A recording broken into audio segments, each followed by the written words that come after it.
Bonjour à tous, bienvenue dans les mardis de l'immigration.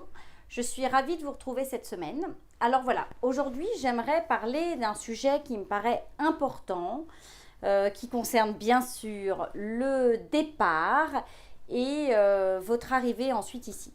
Alors le départ avant tout, on est d'accord que c'est un projet que vous devez bâtir, un projet que vous devez évaluer en famille, au sein de votre couple si vous êtes en couple, et puis avec vos enfants si vous avez des enfants. Bien évidemment, vous allez vous retrouver à en parler avec vos amis, à en reparler avec la famille élargie. Donc vous allez avoir des personnes qui vont vous pousser, vous allez avoir des personnes qui vont vous empêcher, mais malgré tout, cette décision vous appartient. Et si vous la ressentez au fond de vous, c'est qu'elle est juste et que vous devez vivre cette expérience pour ne surtout rien regretter. Voilà, ça c'est mon conseil. Maintenant, il faut quand même vous poser les bonnes questions. Les bonnes questions, c'est vous aider à partir du bon pied. Puisque si vous partez dans la bonne direction, vous avez, je dirais, fait un peu toutes les étapes qui vont vous amener jusqu'à cette immigration ici au Canada, et plus particulièrement au Québec. Alors dans ce cas, votre arrivée sera des plus positives. Partir du bon pied, c'est faire un premier pas vers le Canada, c'est y venir en vacances, si possible en été, et puis si encore possible en hiver. C'est quand même important de voir ce que donne l'hiver ici au Canada, et plus particulièrement au Québec si vous immigrez au Québec. Il est important de connaître la région dans laquelle vous allez vous installer, la province, de connaître la culture qu'il en est, ça je vous le dis à chaque fois. Donc faites vraiment vos devoirs, renseignez-vous et puis venez sur place voir ce qu'il en est. Partir du bon pied, c'est également, je dirais, préparer un départ qui soit réaliste. Que ce soit en termes de temps, puisqu'il y a des personnes qui pensent qu'il suffit d'aller s'inscrire sur le site du Midi ou sur le site de l'immigration du Canada et que ça va se faire comme ça. C'est quelque chose qui est long, donc vous avez vraiment le temps de vous préparer. Il y a certains modes d'immigration qui peuvent aller plus vite que d'autres, mais malgré tout, c'est un processus qui se fait sur le long terme. Donc, utilisez ce long terme et ce long processus pour vous poser toutes les questions, pour aller lire de l'information. Attention, malgré tout, de ne pas vous faire avoir, de ne pas vous faire attraper. J'entends énormément de gens qui me disent qu'ils aimeraient bien aller vivre à Trois-Rivières, par exemple. Alors, pour avoir échangé avec beaucoup de Québécois, les personnes ne comprennent pas en fait pourquoi est-ce que les gens veulent aller vivre à Trois-Rivières. Je pense que cette ville a dû faire une promotion absolument incroyable et ça a réussi puisque j'ai vraiment beaucoup de gens qui me disent vouloir aller là-bas et c'est pas forcément ce qui serait le plus intéressant en termes de qualité de vie en tous les cas. Donc voilà, ça c'est un point de vue qui m'appartient et qui est très personnel, mais c'est un point de vue qui appartient également à un nombre assez grand de Québécois avec lesquels j'ai pu échanger. Ça fait pas partie finalement des villes qui d'un premier abord comme ça paraîtraient les plus agréables où aller vivre. Maintenant, il y a certainement des gens qui y vivent et qui y sont très bien, mais en tous les cas, renseignez-vous bien avant d'y aller. Renseignez-vous bien, allez voir, allez à la rencontre des communautés, allez à la rencontre des associations également pour aller échanger. Il y a des associations d'intégration de nouveaux arrivants.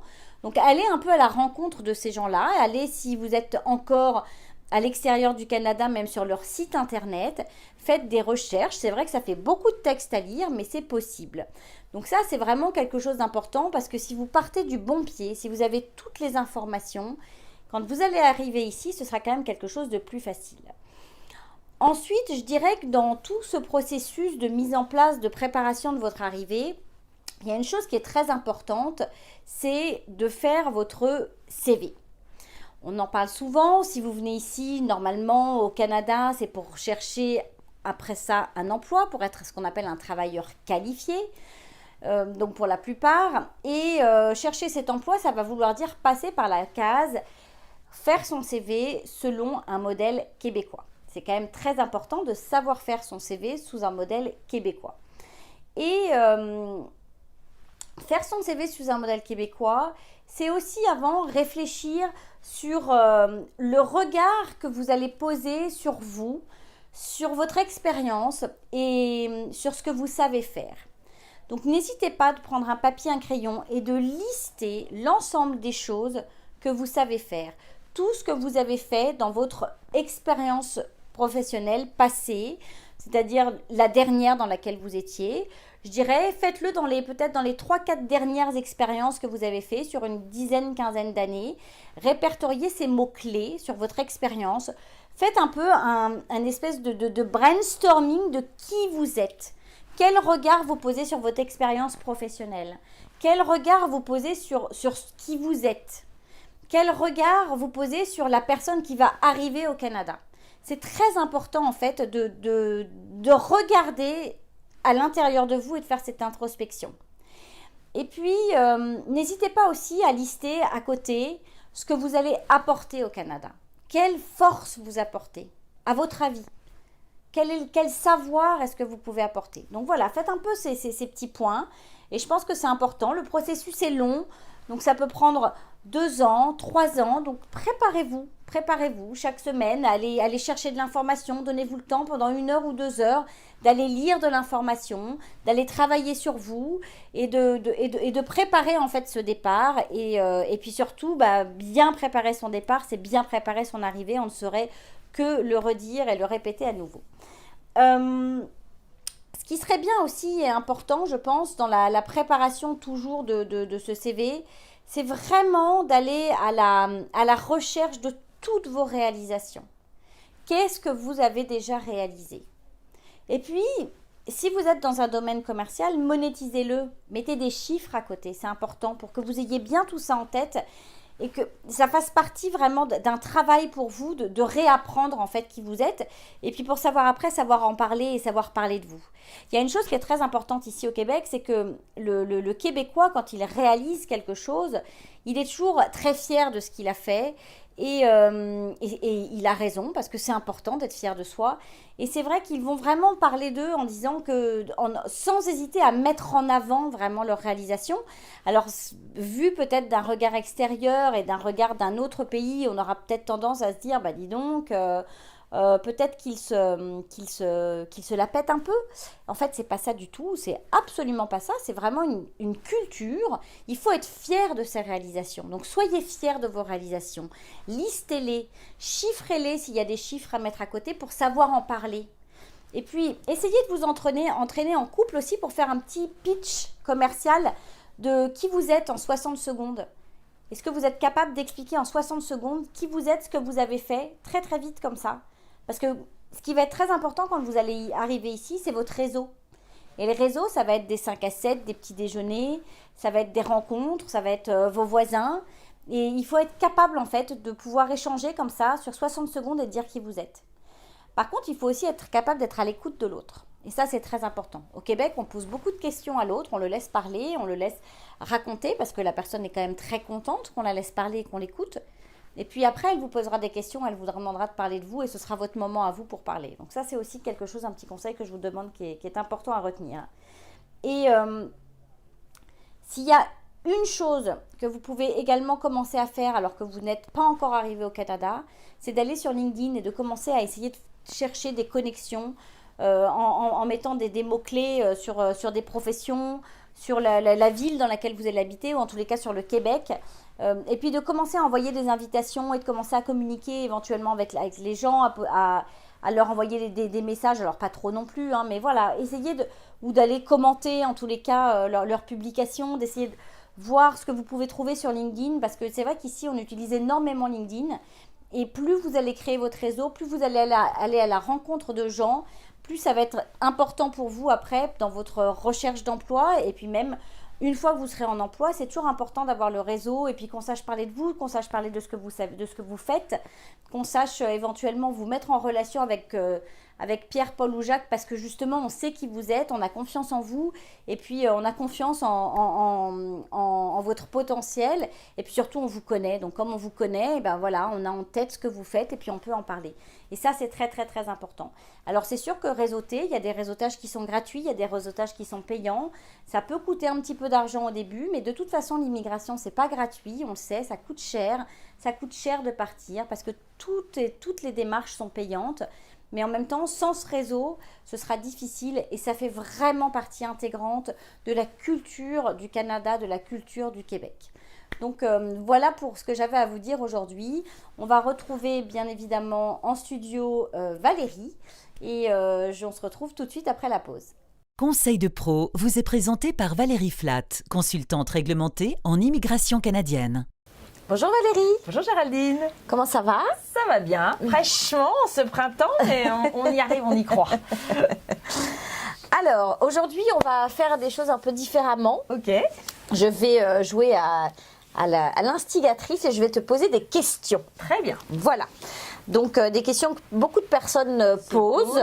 Et donc, ça permet de revenir sur des sujets qu'on a peut-être déjà traités, mais de faire un peu différemment. Donc, question-réponse. Question-réponse. On y va. Alors, top chrono, j'ai le buzzer. Attention. Stéphanie de Monaco. Ouais, je l'ai. Alors, beaucoup de personnes donc, cherchent à immigrer au Québec. Ok. Quels sont les programmes qui existent? Les programmes. Alors, il y a la résidence temporaire ou la résidence permanente. En même temps, j'ai entendu le mot cherche à émigrer, donc pour moi, j'ai l'impression que c'est plutôt permanent. D'accord. Donc, en résidence permanente, en fait, tu as depuis l'extérieur ou depuis l'intérieur. Donc, si tu vas le faire depuis l'extérieur, en ce moment, c'est Mon Projet Québec qui, en août, devient l'intention d'intérêt. D'accord. Et après ça, tu as ceux qui sont déjà ici puis qui ont une expérience de travail ou d'études qui, eux, passent par le programme de l'expérience québécoise. D'accord. Et sinon, il y a d'autres programmes qui ne permettent pas d'immigrer? Non, il y a le programme des gens d'affaires, ça qu'on avait déjà vu, pour les entrepreneurs, travailleurs autonomes et investisseurs, qui eux, techniquement, sont plus ou moins fermés encore, donc on va attendre qu'ils ouvrent. Hein. C'est ça. Mais voilà, en gros, c'est ça les différents programmes. Ouais. Et est-ce que quand on est étudiant, c'est aussi un programme ou ça n'a rien à voir? Ça fait partie ça reviendrait dans le programme de l'expérience québécoise. À partir du moment où on a fini son diplôme au Québec, on peut appliquer la résidence permanente. Ok. Alors, auprès de quelles autorités faut-il entamer les démarches quand on cherche à venir ici s'installer au Québec? Donc, on commence, généralement, on commence par le Midi. D'accord. On commence par le ministère de l'immigration du Midi, du Québec, pour faire sa demande de CSQ. D'accord. Quel que soit le programme, généralement, on démarre par le CSQ. Donc, le certificat de sélection du Québec. Qui n'est qu'un certificat. Alors là, je précise parce qu'il y a beaucoup de gens qui pensent que ça leur donne l'autorisation de travailler, d'étudier. Non, ce n'est qu'un petit papier qui n'a aucune valeur autre que celle de dire le Québec vous a sélectionné pour faire votre demande de résidence permanente. D'accord. Rien de plus. Alors, justement, ma question suivante, c'est pour quel programme on obtient un CSQ et pour quel programme on obtient un CAQ? Alors, parce que ça, les gens se mélangent. Non, ils sont tous mêlés. Alors, le CAQ, Certificat d'acceptation du Québec, c'est pour la résidence temporaire. D'accord. Il y a tout ce qui est permis d'études, fin dans le temps. On vient pour faire des études ou du travail, mais c'est un stage. On n'a pas le stage parce que le stage il tombe dans un. Il est exempté de CAQ. Bon. D'accord. Donc tout ce qui est temporaire, c'est CAQ. Voilà.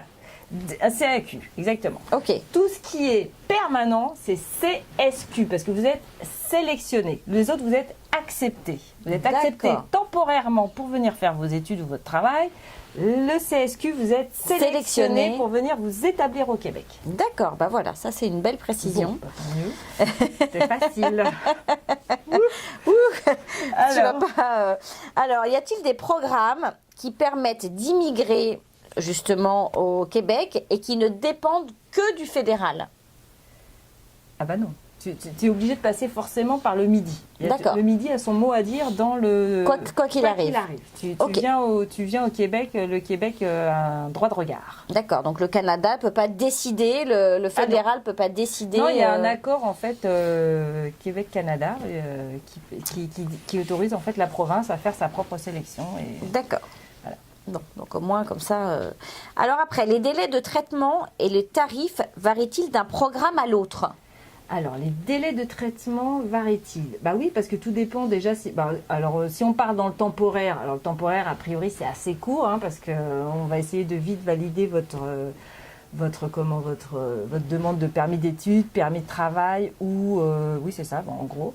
Donc du coup, ça prend à peu près, en ce moment c'est un peu long, hein, je dirais que si vous voulez venir faire des études, le CAQ en particulier, c'est 5 semaines. D'accord. Et le Midi reconnaît qu'ils sont un petit peu en retard. Donc 5 semaines pour le CAQ, et puis après ça, le permis d'études, si vous le faites depuis l'extérieur, c'est 2-3 semaines. Si vous le faites depuis l'intérieur, c'est 8 semaines.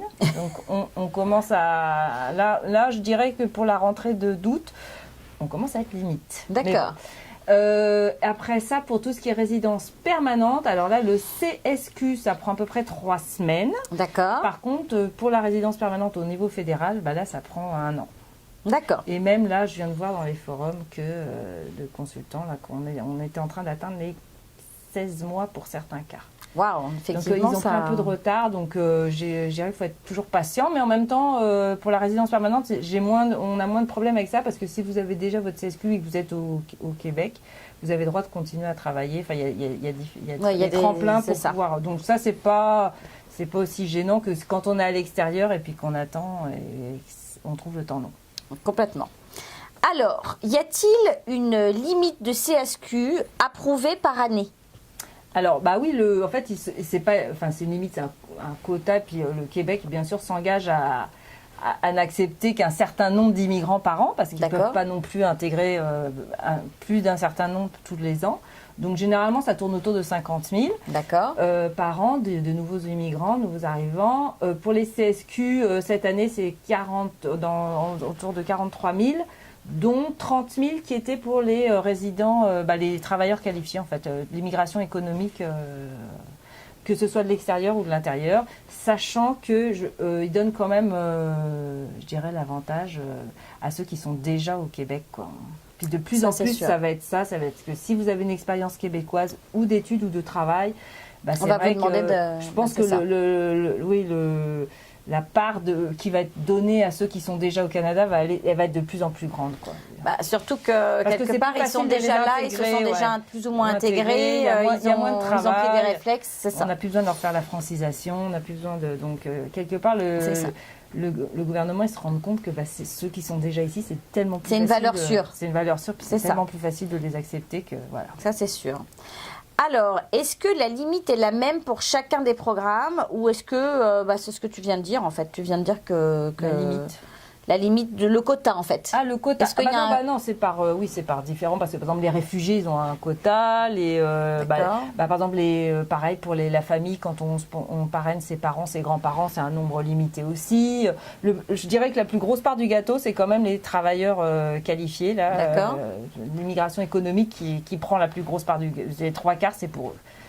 Donc, et les PVTistes, c'est pareil, c'est un quota ou... Ah non, ça, il n'y a pas de quota. Les PVTistes, ils rentrent dans les travailleurs qualifiés. D'accord, ok, donc ils font partie de la grosse part de gâteau. Alors, donc les délais de traitement du dossier, on en a déjà parlé, on est d'accord. Tu viens de nous expliquer que donc ça variait bien d'un programme à un autre, voilà. Je pense que j'ai été claire. Et une fois que j'ai déposé mon dossier sur le Midi, est-ce que je peux contacter quelqu'un en direct pour savoir si je n'ai pas pris d'avocat en immigration ou de consultant réglementé en immigration canadienne? Que ce soit par un consultant ou soi-même. Est-ce que je peux contacter par téléphone? Est-ce que je peux... Parce que c'est pas parce que vous serez passé par un consultant ou un avocat que vous allez plus facilement contacter les ministères. D'accord. Tout le monde a le même numéro de téléphone, on n'a pas une ligne rouge. D'accord. Tout le monde a le même numéro de téléphone, on appelle, on attend. Sauf qu'il y en a un qui dit allô, bonjour, je suis madame ou monsieur Bidule. Alors de l'autre côté, c'est bonjour, je suis le consultant qui représente madame Bidule. D'accord. Mais c'est exactement le même numéro de téléphone. Donc on appelle, il y a un délai de traitement qui apparaît sur la page web qui dit si le délai de traitement n'a pas dépassé, on n'a pas atteint le délai de traitement normal qui est affiché sur votre écran, ne nous appelez pas. Donc c'est clair, vous n'appelez pas si votre délai de traitement n'est pas atteint. D'accord. S'il est atteint, là vous pouvez commencer à vous poser des questions. Ok. Et là on peut les appelle. Ils sont vraiment, franchement, le Midi, moi je dirais que c'est très facile de les joindre. Chaque fois que je les appelle, en 5 minutes, j'ai quelqu'un en ligne qui répond à ma question. D'accord. Donc du coup, ils sont vraiment joignables, mais il ne faut pas les joindre tant que le délai de traitement parce que là, inscrit... Ils vont vous dire, écoutez madame, on est rendu que 10 jours, vous inquiétez pas...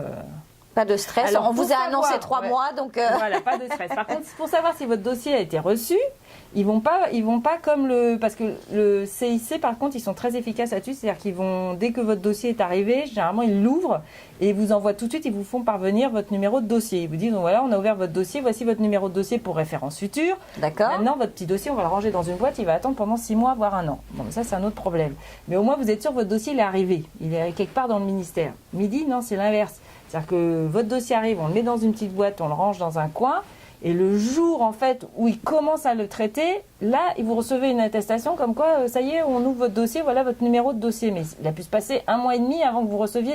D'accord. Donc il y a des gens qui ont peur, ils disent, oh là là, mais mon Dieu, on arrive au délai de traitement, je ne sais même pas si mon dossier est arrivé physiquement dans leur bureau.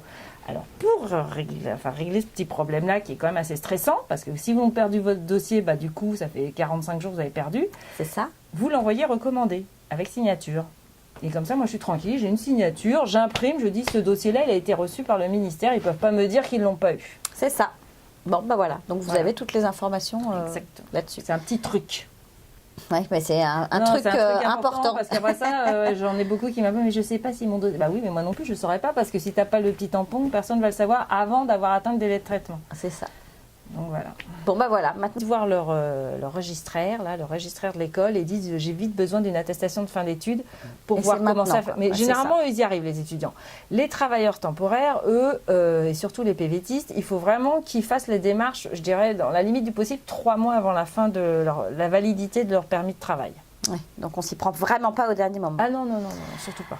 Alors, est-ce que ici aussi, dans ce cadre de demande, est-ce qu'il y a un nombre limité d'acceptation ou de toute façon, toutes les personnes qui sont déjà ici au Québec, elles ont le droit de faire leur demande de CSQ. Donc, il n'y aura généralement, il y aura pas un piochage. Non, c'est pas du tout une loterie. Et puis généralement, ils sont prioritaires. Hein, donc, Et est-ce que ça marche aussi par un système de points ou pas du tout? Ah non, alors eux, pas du tout. Il n'y a plus du tout ce Il n'y a critère. plus de points. Eux, leur critère de sélection, c'est d'avoir ou travaillé ou étudié. D'accord. C'est ça leur... Et après ça, il y a le niveau de français qui rentre en ligne de compte. Mais je dirais que pour les francophones, c'est 0 problème. Quoi. Bon, j'allais te redemander quels sont les délais de traitement. Bon, on en a déjà parlé. Oui, en gros, c'est 1 an et demi, quoi, en tout. Ok. En tout, une fois, oui, c'est ça. C'est-à-dire que le CSQ, c'est assez rapide, mais la résidence permanente, c'est plus long. Et il faut à nouveau passer la petite visite médicale et les certificats de police pour tous les pays où on a vécu plus de 6 mois après son 18e anniversaire. Je le répète, je ne le dirai pas assez. Ok. Et alors, est-ce qu'il y a des différences de délai de traitement entre si jamais on entame les démarches, donc pour être travailleur permanent au Québec, depuis l'intérieur ou depuis l'extérieur? Oui, alors surtout dans la partie économique, je dirais que c'est plus long de l'extérieur. Hein. D'accord. On le voit, hein, actuellement, ils sont en train de traiter, il y a 3 ans de délai pour l'extérieur, donc c'est long.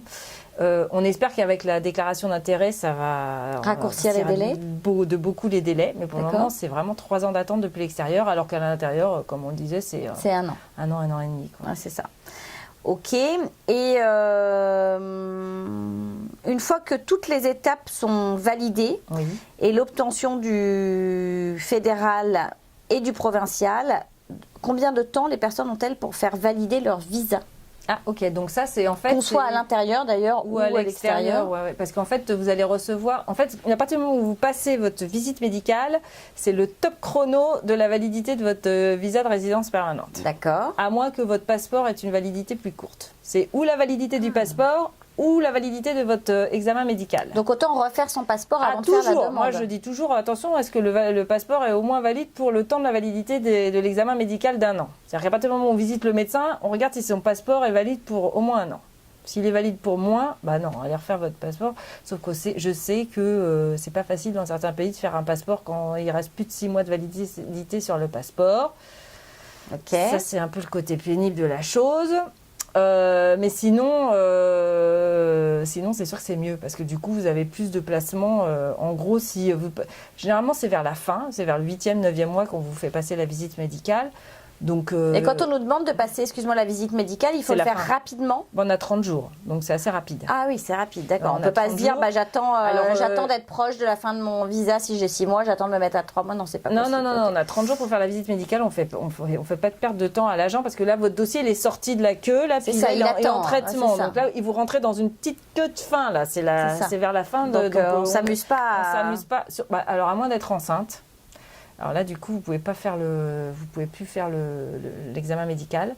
Et du coup, vous êtes obligé d'attendre que bébé naisse pour faire la radio.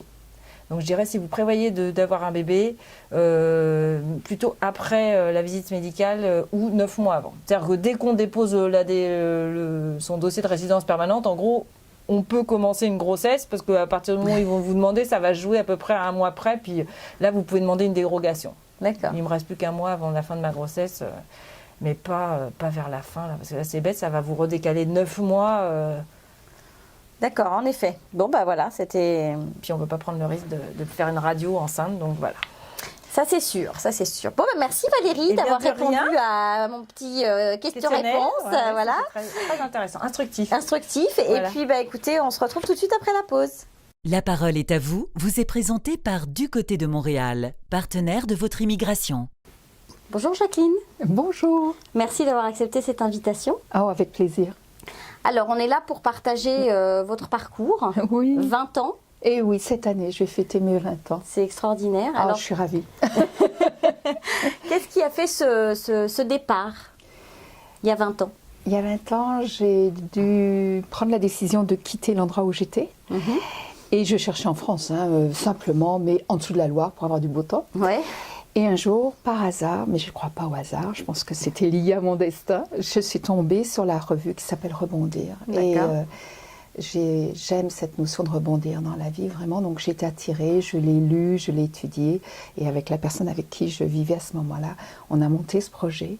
Et c'était en 97 quand j'ai eu cette revue. D'accord. Et on est arrivé ici en octobre 98. Donc ça va faire 20 ans en octobre. Et vous êtes arrivé sur quel programme? En résidence permanente ou Oui, tout à fait. Là, j'ai vraiment fait toutes les démarches. J'avais quand même 3 enfants, ados. Je voulais pas les entraîner dans une aventure un petit peu bancale ou aléatoire. Il y avait quand même un besoin de sécurité quand même. D'accord. Vraiment. Et la résidence permanente, à cette époque-là, était assez rapide alors? Ça a pris, je dirais, 9 mois, bien tassé. À partir du moment où moi, j'avais commencé à envoyer les papiers. Oui, et il y a eu plusieurs étapes, évidemment, les visites médicales, etc. L'entretien au consulat, bon, le processus. Mais ce qui m'a le plus frappé à l'époque, je suis d'abord allée à cette réunion d'information. Il y en avait dans les grandes villes, Paris, Lille, Marseille, etc. J'imagine que c'est la même chose, mais j'avoue que je n'ai pas suivi de ce côté-là. J'avais fait mon tour, donc tout allait bien. Et on nous a vanté le Québec comme l'Eldorado. Vraiment? Vraiment. Et c'est ça qui était difficile parce que je suis tombée de haut en arrivant. En arrivant? Oui, vraiment. Pour des tas de choses. Il y a des choses qui m'ont énormément frappée, en bien comme en moins bien, évidemment. 2 anecdotes. Je me suis retrouvée avec la machine à laver qu'avait ma grand-mère, qui faisait chtoum, chtoum, chtoum, chtoum. Alors que moi, j'étais habituée aux petites machines à tambour qui sort et tout. Qui lave très bien. Et qui lave très bien, voilà. Et qui n'abîme pas le linge comme là. Bon. Donc là, ça a été un choc. Moi qui voyais, vous savez, les images d'Épinal, je voyais l'Amérique comme le truc... moderne. Oui, en avant. C'est bon, et nous un peu arriérés, même à la limite. Ben non. Ça l'était dans les années 80. Oui, mais la France a beaucoup rattrapé. Heureusement. Mais là, j'étais entre deux, 98. Et l'autre chose, à l'inverse, bon, je venais d'une petite ville dans le Nord et évidemment, on commençait à peine à parler d'ordinateur. Et là, je suis arrivée dans l'école des enfants et c'était au moins, parce que je ne les ai pas toutes comptées, au moins 20 classes remplies d'une quarantaine d'ordinateurs. Ah oui, incroyable. Et là, ça m'a sidérée. Donc, il y avait ces contrastes. D'un côté, je trouvais très, très en avance, vraiment très à la pointe, j'allais dire. Puis d'un autre côté, des trucs qui dataient pour moi de ma grand-mère. Alors, c'est ce contraste. Ouais, ce contraste existe toujours puisque les machines à laver, alors il y a les machines européennes, oui, mais la machine nord-américaine reste avec ce système de ballottage qui fait que le linge blanc sort gris. Oui, et ça abîme beaucoup le linge. Mais moi, dès que j'ai pu, je me suis acheté une toute première machine à tambour qui sont arrivées. Ah bah oui. Ça, c'était vital pour moi. Mais bon, le reste, on s'adapte, on s'habitue.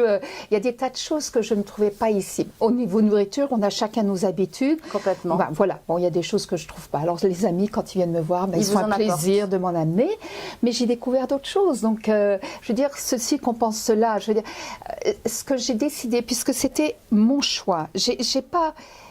il y a des tas de personnes qui viennent ici contraintes et forcées. Oui, Kim Thuy est un bon exemple. Hein, les immigrants de guerre, les personnes qui fuient, etc. Fuient complètement. Vraiment, moi, c'était mon choix. Donc, je me suis dit, assume ton choix, mets-toi responsable. Prends ta responsabilité. Oui.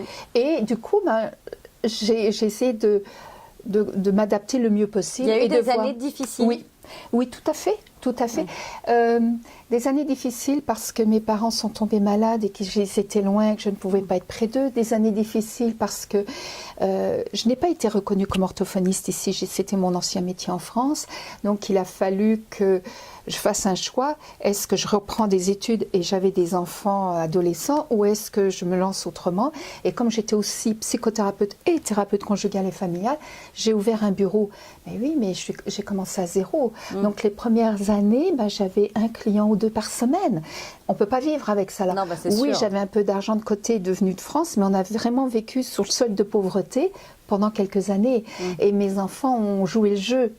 Et parce qu'ils étaient là, et heureusement qu'ils étaient là, je me suis battue. Bien sûr. C'est ce qui m'a motivée, c'est ce qui a fait que j'ai été de l'avant, c'est ce qui a fait que j'ai cru en ce projet. Oui, vraiment. Et donc, du coup, oui, il y a eu des années difficiles, mais en même temps, il faut que je vous raconte une anecdote. J'ai toujours travaillé avec des psychologues, même si je ne suis que, entre guillemets, psychothérapeute, je me suis toujours entendue avec des psychologues. Et à un moment donné, j'ai eu un bureau où il y avait plusieurs psychologues, dont une avec qui on a lié amitié. Et elle adore la France. D'accord. Et elle ne comprend pas du tout, mais alors pas du tout, ces Français qui viennent ici. Mais franchement, mais pourquoi ils viennent ici, ces Français? Bon, la France est tellement belle, et c'est vrai. Et on se retrouve à dîner un jour, et là, on commence à parler des avantages de la France et du Québec. Et ce qui était drôle, c'était qu'elle me disait les avantages de la France et moi, je disais les avantages du Québec. Et on est parti dans un grand délire de discussion. Et là, on s'est dit, ça serait quoi le pays idéal? Alors, le pays idéal, il y aurait ci, puis il y aurait ça, puis il y aurait ci, puis il y aurait ça. Puis au bout du bout, on s'est rendu compte qu'il y avait 50% de choses qui venaient du Québec, 50% de France. Incroyable. Et ça, j'ai trouvé ça génial. J'ai trouvé ça génial parce qu'effectivement, c'est le coup du verre à moitié vide, à moitié plein. Complètement. Si on vient ici et qu'on commence à comparer par la négative et qu'on commence à voir ce qui nous manque et qu'on commence à juger l'accent, à juger l'allure, à juger... La façon de conduire. Par exemple, et le manque de métro et de bus, c'est sûr qu'on va avoir du mal. C'est sûr. Ça, je suis d'accord. Si on vient ici, c'est pas pour ce genre de choses, c'est pour l'ouverture d'esprit, c'est pour l'aventure, c'est pour l'espace, c'est pour le côté calme, c'est pour le côté... Écoutez, quand j'entends toutes ces grèves en France, les manifestations. Oh mon Dieu, je suis bien d'être ici. C'est vraiment. Ça. Non, mais c'est vrai, je suis bien d'accord. C'est sûr que c'est un autre système. Et avant de venir, vous aviez fait quand même un voyage Jamais. Alors, j'ai découvert le Québec, le Canada, le Québec, Montréal, tout. Je n'y suis jamais venue. Sans être jamais venue. Non, par contre, comme quoi, c'est pour ça que je dis que le hasard n'existe pas. Quand j'étais adolescente, mes parents m'avaient offert un abonnement aux conférences du monde. D'accord. Et j'ai vu des conférences extraordinaires. Puis quand même, les conférenciers, c'est ça qui est génial, ce sont des gens passionnés et passionnants. Donc je ressortais là, j'avais des choses merveilleuses en tête. Oui. Et un jour, il y a une conférence sur le Canada. D'accord. Et je me suis dit, tiens, si un jour je déménageais, j'aimerais bien aller dans ce pays. Incroyable. Mais voilà, et puis c'est resté dans un coin de la tête. Certainement pendant des années. Et à un autre moment, j'étais en première ou en terminale. Une de mes amies, et c'est excessivement rare, a fait un ACV ou un AVC suivant le pays, à l'âge de 12 ans. Ce qui est rare, on ne voit pas ça souvent chez les enfants. C'est très rare. Un accident vasculaire cérébral chez un enfant, non, pas souvent. Et du coup, elle avait des handicaps parce que ça avait atteint certaines zones du langage, donc elle avait du mal à parler et elle avait du mal à lire et à écrire. Je comprends mieux maintenant pourquoi vous êtes devenue orthophoniste. Alors, je vous raconterai, c'est autre chose. Et un jour, on parlait ensemble, et là encore, on parlait du pays idéal. Et je me souviens lui avoir dit que si je veux changer de pays, ça serait le Canada à cause des espaces, à cause de tout ce qu'on pouvait créer. Il semblait y avoir une facilité à créer. Oui. À croire en ses rêves. Oui. Et alors, pour revenir à l'orthophonie, non, c'est un tout autre souvenir. Petite parenthèse, parce que ça n'a rien à voir avec l'immigration, c'est que quand j'étais enfant, j'étais dyslexique, dysorthographique, et qu'une institutrice m'avait pris en grippe pensant que j'étais paresseuse et que je ne travaillais pas, que j'apprenais pas mes leçons, parce que j'étais incapable d'écrire. Et elle me faisait tourner dans la cour de récréation avec mon cahier attaché dans le dos, parce que je faisais trop de fautes. Quelle horreur. Donc j'ai vécu beaucoup de honte, de rejet évidemment, parce qu'on ne joue pas avec l'enfant qui est pointé du doigt, et de manque de confiance en moi, d'estime de moi, vraiment ça s'est cumulé. Et un jour, pour la xème fois où je tournais dans cette cour de récréation, je me suis dit, quand je serai grande, je trouverai un métier pour aider les enfants comme moi. Et quand je suis arrivée au moment de mon bac, j'ai vraiment hésité entre psychologie et orthophonie, qui venait de commencer en France, c'était assez récent. Et j'ai choisi orthophonie, mais j'ai quand même fait des études en psychologie. Et après, je suis devenue psychothérapeute. Ça faisait vraiment partie de quelque chose que je voulais faire, développer et aider. Et ici, souvent, on me pose la question, est-ce que les problèmes ici sont pareils ou différents qu'en France ? Les problèmes d'identité, les problèmes existentiels sont partout les mêmes. Ils ne s'expriment pas peut-être de la même manière, mais ce sont les mêmes. Oh, je vais vous raconter une autre anecdote. Sauf qu'on accompagne beaucoup plus les enfants dyslexiques ici, et avec un trouble de l'attention. Et... Tout à fait. Enfin, moi, je l'ai vu. Nous, on est tous dans cette famille. Nous sommes 6.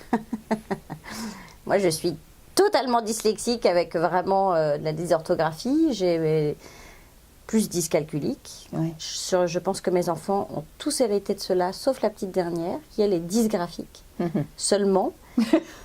Et leur père a un trouble de l'attention.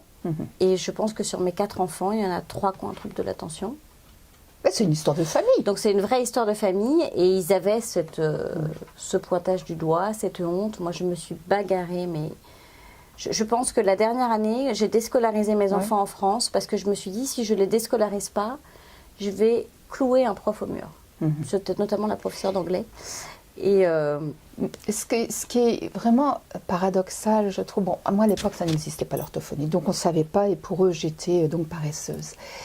C'est incroyable. Ben oui. Mais ça existe encore. Et j'étais nerveuse parce que j'avais un trouble d'attention, j'étais nerveuse. Donc, hein. Non, mais quand j'ai travaillé, je suis donc devenue orthophoniste, j'ai travaillé dans une consultation médico-psychologique, CMP. Ce sont des services gratuits en France, et je voyais des enfants qui avaient besoin d'orthophonie. Et je les rééduquais, et on en voyait beaucoup, et j'avais une collègue qui était psychomotricienne, je travaillais même avec elle pour qu'on aide dans les notions d'espace, etc. On faisait même des groupes thérapeutiques, et j'allais dans des écoles faire du dépistage, etc. Alors qu'on était en province, il y avait énormément de choses qui étaient offertes, et d'aide, et gratuites en plus. Donc, et il y avait énormément d'orthophonistes installés dans la ville où j'habitais, et on collaborait ensemble. Il y avait vraiment, il y avait un dynamisme, il y avait vraiment une énergie là, et je donnais des cours à l'université aux futurs étudiants, parce qu'il y avait quelque chose qui se créait, qui se mettait en place.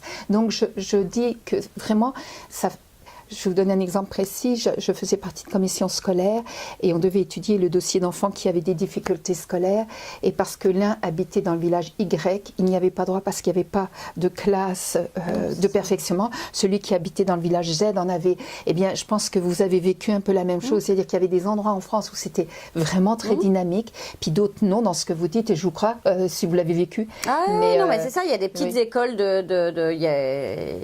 c'est vrai qu'en fonction de l'endroit où vous êtes, en fonction de l'école, en fonction du niveau, et puis je veux dire, il y a encore des personnes qui cherchent à quitter la France, notamment pour ça, pour l'école, parce que leurs enfants sont pointés du doigt, parce que nuls, parce que c'est toujours pas reconnu. Ça peut être reconnu au niveau peut-être d'une école, d'une ville, d'un lieu, mais ce n'est pas reconnu sur un plan national. Et même si aujourd'hui il y a une vraie bataille qui est faite, moi, en arrivant ici, je me suis dit, mais le Québec a 20 ans d'avance, ça va faire 3 ans, donc maintenant je pars du principe qu'on a 23 ans d'avance, parce que l'éducation nationale n'a toujours pas compris et toujours pas bougé son petit doigt, alors qu'on sait très bien qu'un enfant qui a un trouble de l'attention va être une personne brillantissime, créative, et qui va être capable de faire plusieurs tâches en même temps, même si ça va être un peu en bazar.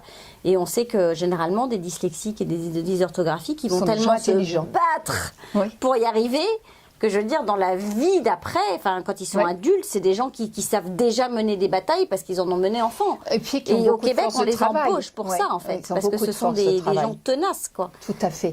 Et je ne sais pas si vous connaissez le livre « Le don de la dyslexie », mais souvent, ce sont des enfants intelligents, en plus, quoi qu'on en dise. Par rapport au système scolaire, ça paraît difficile, le système scolaire français traditionnel, mais ce sont des enfants intelligents la plupart du temps. Donc, voilà. Donc, voilà. Et vos c'est la enfants ont petite amie. hérité de ça? Non, pas du tout. Pas du tout. Non, Donc c'est une c'était chance. juste moi, le vilain petit canard de la famille. Alors voilà. Ce sont des choses qui arrivent. Oui, tout à fait. Et alors eux, leur arrivée ici, donc ils étaient adolescents, est-ce que Oui. ça a été un choc? Oh, c'était drôle parce que j'ai une fille qui a réagi en se trouvant, elle avait une quinzaine d'années, en se trouvant un chum, comme on dit ici, un Québécois pure laine, tout de suite. Ça a été sa manière de s'intégrer, de se sentir plus à l'aise, etc. L'autre, elle, a passé toutes les étapes de deuil. Puis vraiment, à un moment donné, je lui ai dit, écoute, si tu es vraiment si malheureuse, rentre en France, vraiment. Puis parce que je la voyais qui pleurait, qui était vraiment désespérée. Et ça a duré quand même un bon 6 mois. Et puis finalement, elle s'est beaucoup plu ici. Mais elle est repartie en France, mais elle s'est beaucoup plu ici. Elle revient régulièrement. Elle a gardé des amis ici. Donc voilà. Et mon fils est arrivé avec un décalage de 2 mois parce qu'il s'était fait une entorse. Il avait un plâtre et tout. Donc il n'a pas pu partir tout de suite. Il est resté chez son papa ce temps-là. Et quand il est arrivé, on avait donc pratiquement 2 mois d'avance sur lui, entre guillemets. Et il a bénéficié de toutes nos découvertes, de tous nos apprentissages, de toutes les facilités pour le métro, pour tel endroit, etc. Et alors lui, il s'est trouvé comme un poisson dans l'eau. Alors vraiment, ça a été j'ai eu 3 enfants, 3 approches différentes. Et à la limite, il s'est plus vite adapté que nous autres. Incroyable. Oui, vraiment. Et le système scolaire français qui ne lui convenait pas du tout. Le système québécois, alors là, il était comme heureux. Heureux. Il s'est retrouvé à Bois-de-Boulogne et vraiment au cégep de Bois-de-Boulogne, il était vraiment bien. Et il a fait des choses qu'il n'aurait jamais fait en France. Il a fait de l'improvisation, il a fait du théâtre, il a fait de la radio, il a fait de la photo, il a fait je ne sais plus quoi, enfin des tas de choses qu'il n'aurait pas faites là où j'étais et qu'il a découvertes et qu'il a adoré. Ouais, ça ne m'étonne pas. Oui, vraiment. Et alors vous, qu'est-ce que vous a apporté cette immigration ? D'abord, je me sens bien, mais je pense que j'y ai contribué. Ça a été vraiment quelque chose de donnant-donnant. J'ai reçu beaucoup, mais j'ai donné beaucoup parce que je venais ici, c'était un pays qui m'accueillait. Donc, je me suis adaptée vraiment. Je dis, ça ne m'empêche pas d'avoir la nostalgie de certaines choses, mais pas le regret, mais pas la tristesse. Je suis vraiment la nuance. Mais j'ai une cliente une fois qui est arrivée un matin, puis elle arrive en retard. Je me dis, mais c'est bizarre, c'est pas dans son habitude. Je lui demande ce qui s'est passé. Elle me dit, mon fils était tout énervé ce matin. Et alors moi, je commence à l'interroger de façon française. Et je la vois qui me regarde d'un air bizarre. Je me dis, oh là, il doit y avoir quelque chose. Donc je l'interroge en disant, mais racontez-moi ce qui s'est passé vraiment, parce que j'ai l'impression qu'on ne parle pas de la même chose. Et elle me parlait de son enfant qui était excité. Donc ici, ils disent énervé. Moi, je l'avais traduit façon française, fâché. Donc ça a donné des anecdotes comme ça qui sont drôles et qui m'ont amené du coup à beaucoup écouter et effectivement à vérifier parce que je voulais pas plaquer. Là, vraiment, ça a été spontané chez moi, puis je me suis rattrapée évidemment, Bien sûr. Dans le quotidien parce que les mots sont pas les mêmes, la culture est différente. Et ils n'ont pas la même approche des choses ou le même vécu, ou, vraiment. Et j'ai un ami français qui était en couple, malheureusement ils s'en séparent, mais était en couple avec une Québécoise. Et quand on se retrouvait, cet ami et moi, évidemment on avait nos grandes discussions et je t'argumente d'un côté, je t'argumente de l'autre. Et puis après, bon, alors tu me l'offres cet apéritif et hop. Et elle nous regardait, je la voyais qui pâlissait, puis qui venait angoissée parce qu'elle pensait qu'on se disputait alors qu'on est en train de discuter. Et donc les autres fois, chaque fois je lui ferais, t'inquiète pas, on est en train de pas placoter un peu fort, mais t'inquiète. Ou nous on baissait le ton, on faisait attention du coup. Chacun faisait un pas parce que c'était. Je voulais pas qu'elle soit angoissée, c'était pas le but.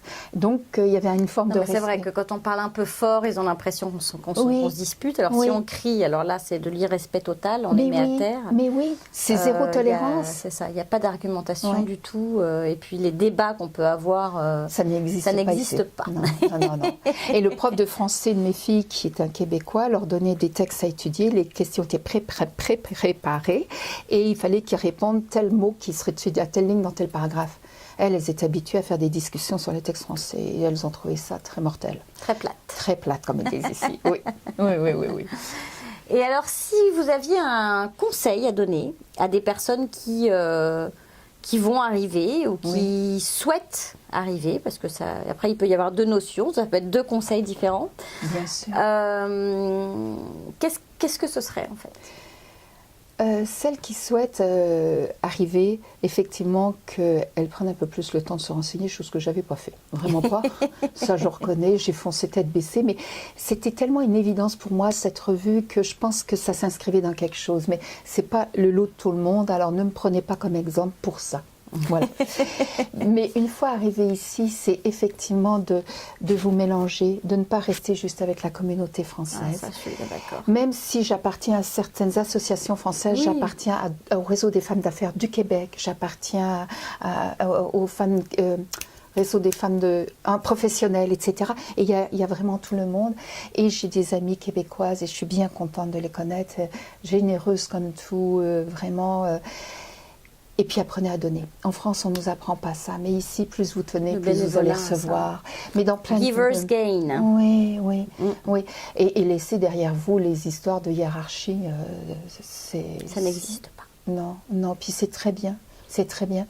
Vous voyez, j'ai une jeune femme qui m'aide comme assistante. Eh bien, pour moi... J'ai dû l'appeler assistante pour qu'elle ait un poste. Un poste, mais pour moi, c'est vraiment une collaboratrice parce qu'elle fait des tas de choses que je ne sais pas faire, sinon je n'aurais pas besoin d'elle. Et elle est précieuse pour moi. Et c'est cette notion de j'ai envie de la garder et je la bichonne parce que j'ai envie de la garder. Parce que ça peut partir vite, un employé. Oui, ici, ça va être comme ça, du jour au lendemain. Et j'en ai vu, vraiment, à tous les niveaux. Patron haut placé qui arrive à son bureau le matin et lui dit qu'il doit partir, alors qu'il avait un contrat pour 7 ans. Il était au bout de 1 an et demi, 2 ans. Donc, et ça n'avait rien à voir avec son travail, la qualité de son travail. C'est parce qu'il y avait le neveu du directeur qui cherchait une place. Ça arrive partout, c'est partout franche pour ça. Petit clin d'œil. Mais non, et des gens, j'ai moi-même travaillé dans un organisme qui aidait les gens à encaisser le fait qu'ils étaient mis à la porte, qu'ils étaient licenciés, et leur donner toutes les solutions qui pouvaient se présenter à eux. Donc oui, ici, il n'y a pas la couverture sociale qu'il y a en France pour protéger, mais en même temps... En même temps, comme ça, on bichonne ses employés. Oui. Enfin, moi, c'est le sentiment que j'ai. Ah, mais dans les 100 meilleures entreprises, il y en a 20 au Canada quand même. Dans les 100 meilleures entreprises du monde. Du monde, oui, ça c'est sûr. Donc, à refaire, vous le referiez comme ça? Si je suis moi-même, j'imagine que oui. Ou alors, il faudrait que ça soit une autre vie et que j'ai d'autres expériences. Mais je veux dire, refaire, si je repars au point de départ, je repars avec la même mentalité. Alors maintenant, si c'était à faire avec l'expérience que j'ai acquise en 20 ans, ça fait beaucoup quand même 20 ans, oui, c'est ce que je disais, je prendrais peut-être le temps de mieux me renseigner, d'assurer plus mes arrières, de prendre le temps plus avec mes enfants. Je prenais beaucoup de temps avec eux, je passais beaucoup de temps avec eux, mais de parler de ce que ça représentait pour eux, etc. Quoique, ils ont l'air d'être très contents d'avoir eu cette expérience. Ça les a vraiment ouverts. Là, on était dans une ville de province. C'était très conformiste, très petite bourgeoisie française. Et le fait de venir ici, ça leur a ouvert l'esprit de manière extraordinaire, à tel point que mon fils est parti 9 mois en Asie, chose qu'il n'aurait jamais peut-être fait avant, qu'il pense revenir ici, que bon, ils se sont ouverts à plein de choses. Le champ des possibles, on leur ouvre le champ des possibles. Un autre exemple, c'est leur ouverture d'esprit. Quand on parlait de gays, là où on vivait, c'était vraiment l'insulte, c'était la pédale, c'était le PD, c'était toutes les insultes possibles, imaginables. C'était des malades, enfin vraiment tout le conformisme français. Alors qu'ici, ils se sont rendus compte que non, ils ont eu l'ouverture d'esprit. Et moi, je trouve ça génial. Ils ont compris que c'était juste des humains qui aimaient des personnes du même sexe. Et ça leur a permis comme ça de se dégager de valeurs, de critères, de manières de penser qui, pour moi, sont trop rigides ou trop fermés. Ça les a ouverts au monde. Et vous envisageriez de repartir vivre en France ou... Moite-moite. Oui, j'ai des enfants pour les fameux 50%. Non, c'est parce que j'ai des enfants en France et bientôt des petits-enfants et que j'en ai ici. Donc j'ai envie, et que j'ai des amis ici, que j'ai des amis en France. Moi par contre, je suis... Toujours divisé. Mais oui, bien sûr. Mais je ne le vois pas comme une division, je le vois comme un enrichissement. J'ai deux... Vous savez, quand je me suis séparée, je suis divorcée, j'ai dit à mes enfants, écoutez, vous avez de la chance maintenant, vous allez avoir 2 chambres, 2 lits, 2 machins, 2... Et vous allez prendre le meilleur de chacun. Et j'ai envie de prendre le meilleur de chacun. Bah, c'est ça. Oui, vraiment. Bon, merci Jacqueline pour Avec cette belle plaisir. expérience. Avec plaisir. Mais je trouve que je suis un assez bon exemple de... On peut vivre bien ici en étant heureux et dans la durée. Et, il faut vraiment se donner la peine de passer les années difficiles, parce qu'il y a des années difficiles d'adaptation, d'acclimatation, etc. Et d'avoir cette ouverture d'esprit, de dire que c'est nous qui avons choisi, pour la plupart des cas, hein, je précise. Hein, pour ceux qui ont choisi, pour ceux qui ont choisi, et de faire en sorte de, c'est à nous de nous adapter, quoi. On est d'accord. Oui, vraiment. Bon, bah merci. Merci beaucoup de m'avoir reçu. Merci, et nous, on se retrouve après la pause. La parenthèse immobilière vous est présentée par Fabrice Wolzenlegel. Bonjour Fabrice. Bonjour Géraldine. Alors, cette semaine, quel est le sujet du jour? Eh bien, on va rester dans la location. On en a parlé les 2 dernières capsules que l'on a faites, parce qu'on est vraiment dans la période de location. Le 1er juillet arrive. Et donc, il y a plusieurs choses. Je voulais faire le point sur le 1er juillet, le très fameux 1er juillet. Et je voulais faire le point sur les obligations du locataire, l'obligation quand vous avez loué un appartement, mais aussi les obligations du locateur, qui est donc le propriétaire ici, de façon à voir un petit peu comment les choses fonctionnent. Alors, premier point, c'est une évidence, mais vous avez loué un appartement, votre première obligation, c'est de payer le loyer. C'est ça. Alors, on vous dit ça comme une évidence, mais c'est d'autant plus évident qu'ici, c'est très important, parce qu'on a la régie du logement qui gère les relations entre le propriétaire, donc le locateur et le locataire, et cette régie est très réactive. La régie du logement. On aura l'occasion de faire un détail et une capsule sur ce point-là, mais au jour d'aujourd'hui, simplement pour vous dire que vous devez payer votre loyer le 1er du mois. Si vous n'avez pas payé le 1er du mois, dès le lendemain, le propriétaire peut vous mettre en demeure. À ce moment-là, vous avez 3 semaines pour régulariser votre situation. Si vous n'avez pas régularisé votre situation, le propriétaire peut demander la résiliation du bail et techniquement votre expulsion. Et techniquement, l'expulsion, ici, c'est toute l'année. Il n'y a pas de trêve hivernale. Donc, c'est très très important de respecter les termes du contrat et de respecter les termes du bail et de payer votre loyer en temps et en heure. C'est aussi important de ne pas garder l'argent en vous disant « il y a un problème, moi je ne vais pas payer mon propriétaire parce que les toilettes fuient, il ne fait pas les travaux, etc. » Surtout ne faites pas ça, vous vous mettez en défaut et quelle que soit la situation, dans 99,9% des cas, vous aurez tort.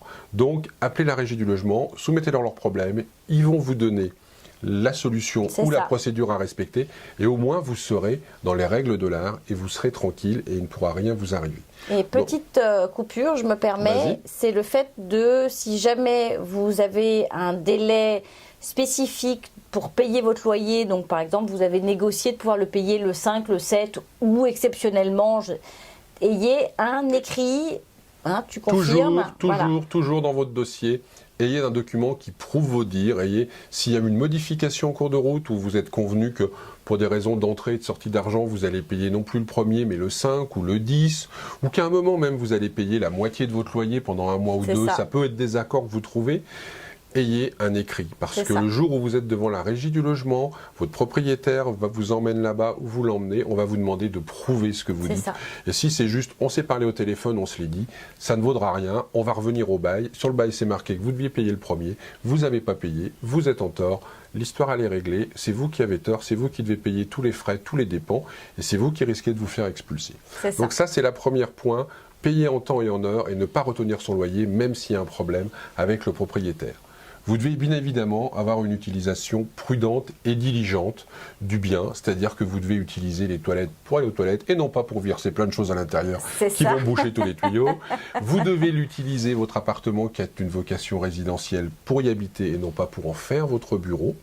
Parce que ça, c'est très important, parce que sinon ça change la destination du bien, et ce qui veut dire que les taxes pourraient changer pour votre propriétaire et ça pourrait emmener des frais, et donc il faut... Et en plus, il y a un problème légal qui fait de dire que la zone où vous habitez, si c'est une zone résidentielle, vous n'avez pas le droit d'avoir une activité commerciale. Et puis ça veut dire une autre assurance, parce que vous accueillez du public, vous n'avez certainement pas le droit d'accueillir du public. Donc, voilà, ce qui veut dire que vous n'avez pas le droit d'avoir un bureau à la maison, on est tout à fait clair, pour pouvoir travailler, mais vous n'avez pas le droit de recevoir ou de faire en sorte que ça soit un centre d'affaires où il y a un va-et-vient constant de gens. Voilà. Vous êtes acupuncteur, vous ne faites pas venir vos clients dans votre appartement sur votre table. Voilà, exactement. Vous devez avoir un entretien normal, donc le petit entretien, il est tout à fait normal que ce soit vous, locataire, qui le faisiez, et vous devez rendre l'appartement que vous avez eu dans l'état dans lequel vous l'avez trouvé, hormis l'usure normale. C'est ça. Donc soyez vigilants. Vous verrez qu'ici, on l'a déjà dit, mais il n'y a pas d'état des lieux d'entrée, il n'y a pas d'état des lieux de sortie. Si quand vous prenez possession, vous estimez qu'il y a quelque chose qui n'est pas normal, signalez-le tout de suite au propriétaire, faites des réserves, de façon à ce que quand vous sortez, on ne vous dise pas que ce soit vous qui avez causé ce problème-là. Voilà. Vous devez aussi respecter la tranquillité du voisinage, et notamment aussi les parties communes, c'est-à-dire que les parties communes d'un immeuble ou d'un duplex ou d'un triplex ne sont pas là pour stocker toutes vos petites affaires, vos vélos, vos poussettes ou tout autre. Et puis vous vous rendrez compte que les cloisons ne sont pas toujours même entre maisons de façon très épaisse, donc on peut rapidement déranger, donc tout à fait. Fait attention. La structure bois, donc on fait attention, et surtout sur ces parties communes, il y a très souvent des règlements, il y a très souvent des règlements de copropriété qui sont mis, donc prenez-en connaissance et respectez-les de façon scrupuleuse. C'est ça, parce que les vélos, les poussettes et les 46 paires de chaussures trempées l'hiver, surtout si vous avez des enfants, on ne les met pas à la vue de tout le monde tout le temps. Et ça pourrait énerver vos voisins. Enfin, il y a une règle aussi qui est importante, c'est que votre propriétaire, il a le droit, moyennant un préavis de 24 heures, de venir dans l'endroit que vous louez. C'est-à-dire, tout au long de l'année, quand il veut, il peut vous prévenir 24 heures avant, il vous dit « moi je viens demain à 14 heures », vous n'avez pas le droit de lui refuser. Évidemment que si ça ne vous arrange pas, vous pouvez négocier pour peut-être venir à 16 heures, mais techniquement, vous n'avez pas le droit de lui refuser. Et de la même façon, quand vous avez donné votre dédit pour quitter, eh bien, à partir du moment où le bien est à nouveau sur le marché, eh bien, vous êtes obligé d'ouvrir la porte avec un préavis de 24 heures pour que des nouveaux locataires potentiels puissent venir visiter. Voilà. Donc ça, c'est les principales obligations du locataire. Maintenant, on va voir les obligations du locateur qui est le propriétaire. Un locateur ne peut pas vous refuser le renouvellement de votre bail. Il faut savoir que quand vous êtes locataire en titre, le locateur ne peut pas vous refuser le renouvellement de votre bail. Il peut, par contre, récupérer le bien dans certaines conditions. Ces certaines conditions, c'est qu'il récupère le bien pour l'utiliser lui-même. C'est-à-dire ici, il vous dit, moi, je veux que vous partiez parce que je veux venir habiter dans cet appartement-là. Ou je veux y loger un ascendant ou un descendant, donc mes parents ou mes enfants. Voilà. Ou alors une personne de sa famille dont il est le soutien financier principal. D'accord. C'est les seuls cas où le locateur, donc le propriétaire, peut récupérer le logement. À cette fin, il doit vous prévenir par un courrier recommandé, une lettre contre signature, on va dire ici. Si vous avez un bail à durée fixe et de 1 an ou plus, il doit vous prévenir 6 mois avant, en vous disant 6 mois avant la fin de votre bail, je vous envoie un courrier, comme quoi je veux le récupérer à la fin de votre bail, le bien. Si vous avez un bail de moins de 6 mois, enfin de 6 mois et de moins de 6 mois, il doit vous prévenir 1 mois à l'avance, donc ça peut être plus rapide, attention. Et si vous avez une occupation sans bail, il doit vous prévenir entre 1 et 2 mois avant la fin de l'occupation. Sachant qu'un bail, je me permets de faire une petite coupure, je ne sais pas si on en a déjà parlé auparavant, mais en général, quand on prend une location, on s'engage sur 1 an ou 2 ans ou 3 ans. À la limite, on s'engage sur la durée que l'on veut, mais l'usage, il est... Et on doit se tenir à ce... Voilà. L'usage, il est qu'on s'engage pour une durée, au minimum très souvent 1 an, parce que le propriétaire, il aime bien être tranquille pendant une année. Et on ne peut pas partir en cours de bail. Et on l'a déjà dit, mais on le répète, quand vous vous êtes engagé, que vous avez signé une promesse de location ou un contrat de bail sur 1 an, vous n'avez aucun moyen de sortir, sinon de trouver des accords de sous-location, qui est autorisé ou de remplaçant, ici, qui est légal, autorisé, mais on en a déjà parlé, mais on y reviendra un jour sur une capsule vraiment liée. Super. L'augmentation, ici au Québec, quand votre propriétaire vous augmentez, il n'y a pas un taux fixe qui a été fixé d'augmentation et d'une année sur l'autre. Par contre, la fameuse régie du logement, dont on a déjà parlé, a mis en place un outil qui, en fonction de l'augmentation des taxes, de l'augmentation des coûts de l'énergie, de l'augmentation des assurances, des travaux, ou des travaux, et c'est là le point le plus important, donc des réparations, des grosses réparations ou des améliorations majeures, c'est-à-dire qu'on a refait une cuisine, on a refait une salle de bain, on a refait tous les sols, là, il peut y avoir des augmentations. Donc, il y a un outil qui permet, en fonction de ces augmentations-là, de définir l'augmentation qui s'applique à votre bien. D'accord ? C'est ça. Donc, le propriétaire, il va vous envoyer un avis d'augmentation en vous disant « Moi, j'envisage d'augmenter votre loyer de temps. » D'accord ? Donc, vous avez le choix de l'accepter, auquel cas, tant mieux, le bail continue, puis vous avez accepté l'augmentation. Vous pouvez aussi la refuser. Et la refuser ne veut pas dire que vous devez quitter le logement. Ça veut dire simplement que vous n'êtes pas d'accord avec l'augmentation qu'on vous impose, mais vous avez le droit de rester dans le logement. Et là, 2 solutions.